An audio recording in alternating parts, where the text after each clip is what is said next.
I'm going to start with a little bit of a farming analogy in that when you're a farmer, you have to be an optimist. You plant the seed in the ground, you hope and pray for rain. It doesn't rain. You do the same thing the next year. It doesn't rain.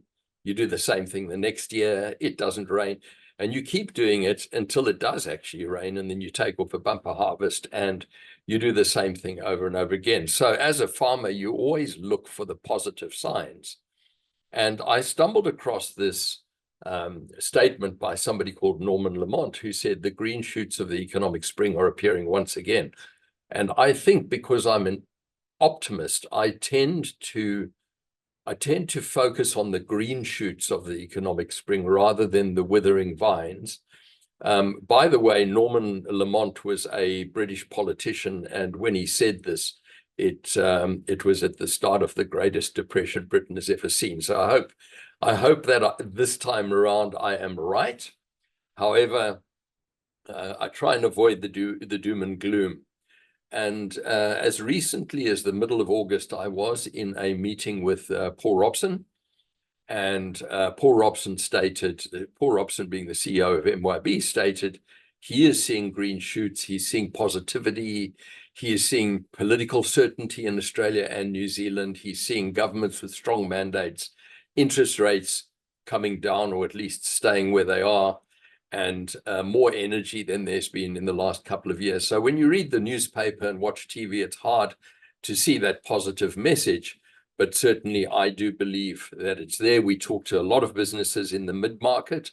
I can't speak for the top end of town. I can't speak for the small businesses, but certainly in the mid-market, we get a sense that people are quite pragmatic about the future and saying, look, we've been in recessionary conditions for a long time. At some point, the cycle needs to turn.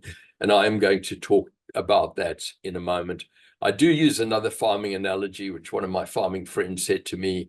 He said, just when you thought the wheel was at the bottom, it turns a little bit more and you realize that it was actually at the top. And that's a little bit of a pessimistic message, but it is difficult to pick where you are in the economic cycle. However, we do know that the economy is a cycle, and over time, this is what it looks like. It has its peaks and it has its troughs. And you've just got to figure out where you are in that cycle. And that's very much a personal evaluation of a set of facts that's presented to you. As I said, one has to be very careful about what your sources are. Be careful of newspapers. Maybe you're better off looking at your Chamber of Commerce surveys, et cetera, looking at some factual data rather than interpreted data. But try and make a call as to where you think we are in the economic cycle and cut through the noise so that you can determine your business strategy. So to give you an example of how distorted the messages get, in the same week that Paul Robson gave me his positive message, I read in an MYOB popular publication, I read this. The latest MYOB survey shows 39% of more than 500 business owners expect a decline over the next year, while 36% predict improvements. And I looked at that and I thought with my normal skeptical eye, this is exactly what I'm talking about. People downplaying it, but there's something wrong with that analysis because 39 and 36 does not add up to 100. What happened to the remainder of the people? And in this age of AI and large language models, I decided to ask Copilot, and I asked Copilot, what is wrong with this? Because it reminded me of my school days statistics.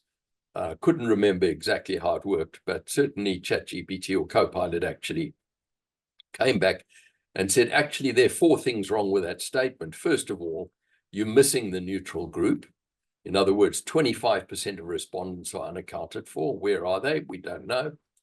It said that you'd ignored the margin of error. So if you had 500 respondents, the margin of error would be around 4%, which means that between 39% and 36%, there's statistically no different. You've implied an imbalance. The numbers 39, 36 are very close together, and you framed it in a way of putting negative spin on that and saying more businesses expect a decline than improvement, whereas you could have put it the other way around and said nearly as many expect improvement as decline.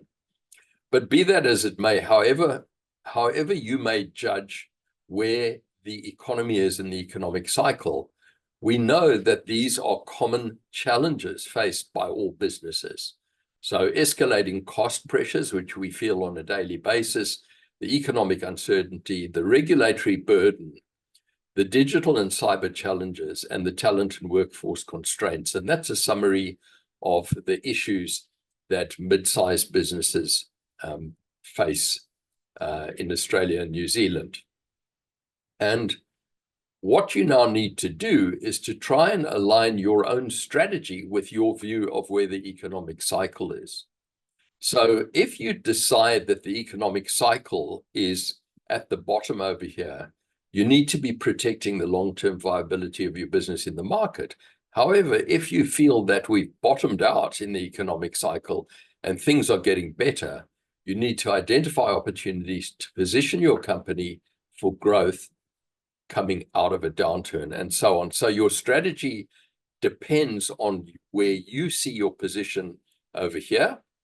And then you can go and look at your business internally and say, if I want to, for example, take advantage of opportunities coming out of a downturn, I need to define what my strengths and weaknesses are in my business, because I need to address those opportunities from a position of strength, not from a position of weakness.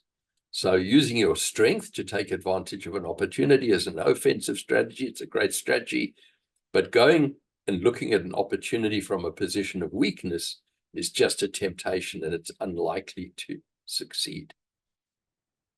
So that's just my view of where we are. My only view of where we are in the economic cycle is that I do see green shoots coming along. I don't know when, whether it's 1 month, 2 months, or 3 months, but I am positive about the future. I did want to do a little bit of a retrospective of what we spoke about at the user groups last year in October. And it was all about AI. So AI in marketing, AI in customer support, AI in customer retention, and so on and so on. And we had all of these, we focused on AI. I stumbled across a quote from somebody called Tom Peters, and I think in the face-to-face sessions, I might have misattributed it. But the book was actually In Search of Excellence. It was published in 2004. That is 21 years ago, where he said real-time access to all information is a must for everyone in the organization. And he also said information technology is everything and nothing. Utilizing the new technologies is essential to success. Applying the new technologies to outmoded organizations is a design for disaster. And it's never been more true than it is now when we're talking about AI in businesses. Just to get an idea of how quickly businesses do adopt new technology, in 2013 at our user groups, and Grant and I were reflecting on how long we've been doing this for, in 2013 at the user groups, we were talking about mobile technology, and we were asking about how many small business owners have a modern smartphone, and only 40% had a modern smartphone then. We spoke then also about the road to a connected business. And we said, these are essentially the steps that you will go through to have a connected business where you have real-time information across the organization. But we also said using artificial intelligence and machine learning and new technologies, as they're proven, comes in a long list of things that one needs to do. So one needs to be cautious that the foundations in your business are sound before you start applying the technology, as Tom Peters said all those years ago. So note that. We've had a look at this graph before. I know that I've used it a couple of times, looking at the rate of adoption of technology and saying that in the United States, it took almost 100 years before 100% of consumers had a telephone, whereas with the internet, it took about 5 years to reach the same point. And we're facing this rapid rate of adoption of technology again with AI now. We can say that new digital tools are extending information collection and helping to turn an otherwise overwhelming flood of information into actionable knowledge. And that's essentially what AI is doing. We have the knowledge, we have the data, but we need to convert it into actionable knowledge. I do love this little graph that shows that it took 2 months for ChatGPT to reach 100 million users. Fastest growth in history. That's where we are. But what are we doing with AI, and how can we use AI, and what is AI good at? AI is really good at pattern recognition at scale. It's good at prediction and decision support, and it's good at automation of repetitive and cognitive tasks. So we have spoken about these before. There's some examples of pattern recognition at scale in the medical field, for example, recognizing faces in images, for example, predicting equipment failures by looking at the data. We've looked at the automation of repetitive cognitive tasks, such as document processing, customer service chatbots, and so on. We've looked at the support it can provide in demand forecasting in retail, personalized recommendations when you're buying off the web, Netflix, Amazon, whatever it might be. But what does AI lack? There's not a lot of publicity is given to this. AI lacks common sense and general understanding. It lacks creativity with true originality, and it lacks ethics, judgment, and emotional intelligence.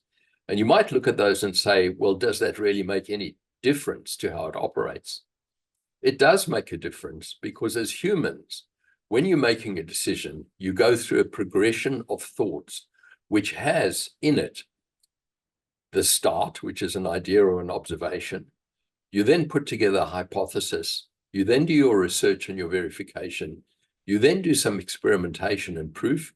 You then put it out for peer review.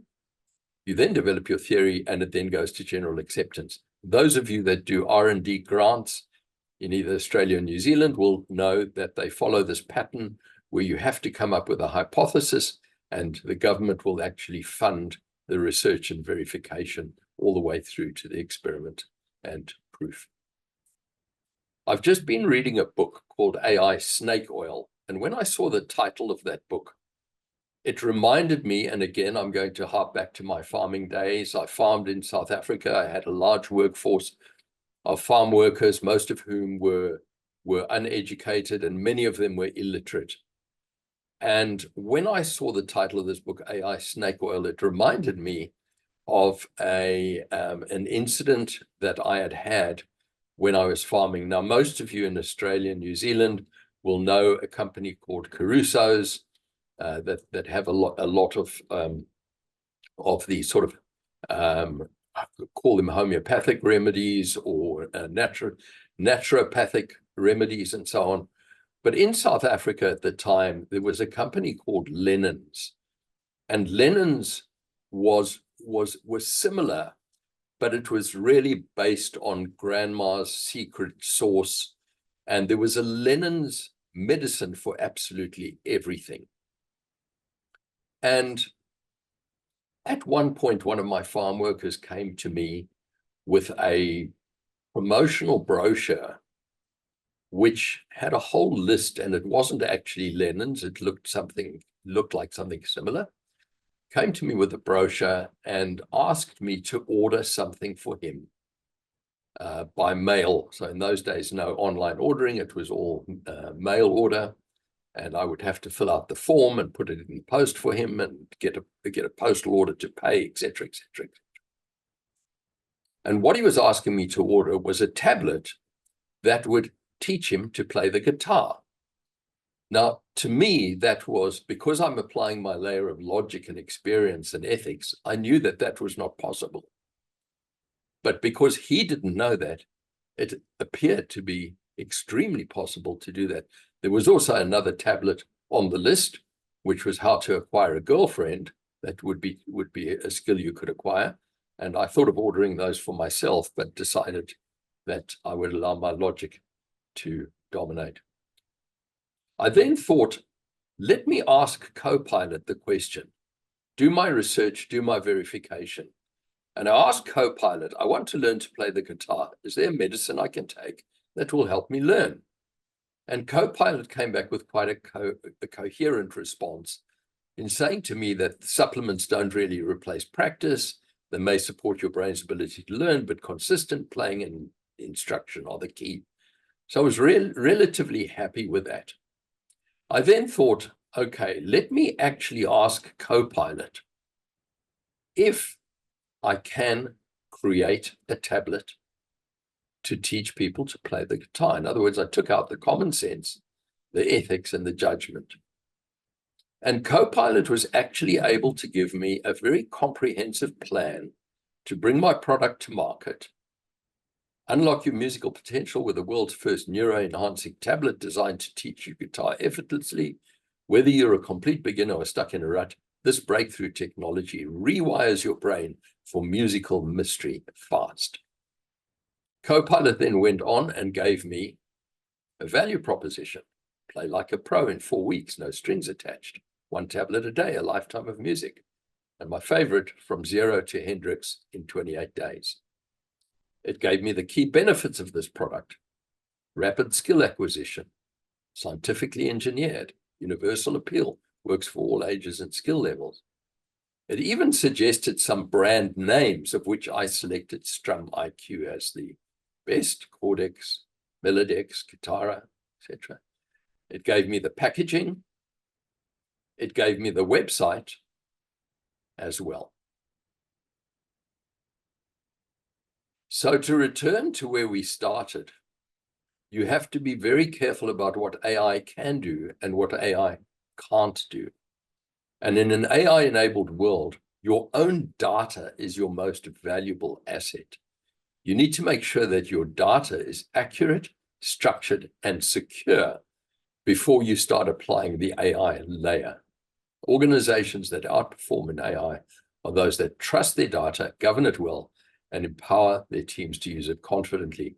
You have a huge advantage in that you're running a system called MYOB Acumatica, which has an enormous database. Your data is in there. You never purge data, and you can use that data and mine that data to improve efficiency in your business.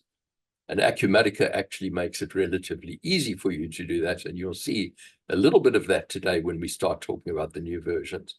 But what you're trying to do is increase revenue, decrease costs, improve customer service, and enhance productivity, which breaks down into those areas of automation, interactive assistance, and intelligent advisor. Acumatica is introducing AI to do these things: anomaly detection, accounts payable document recognition, etc., etc.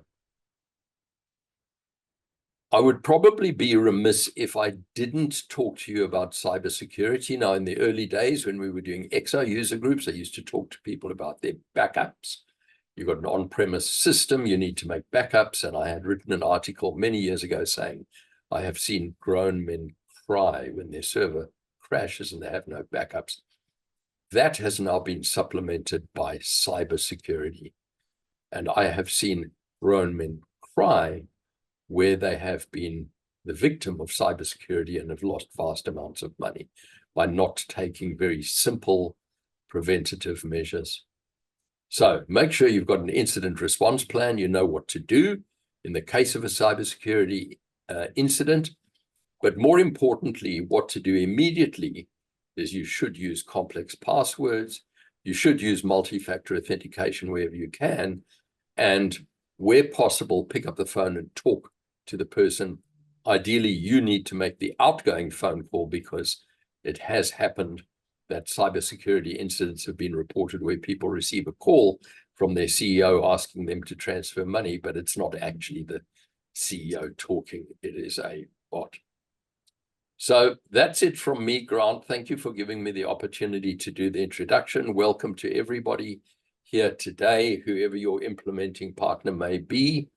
And please remember that my little talk here contains AI-generated content that cannot always be trusted.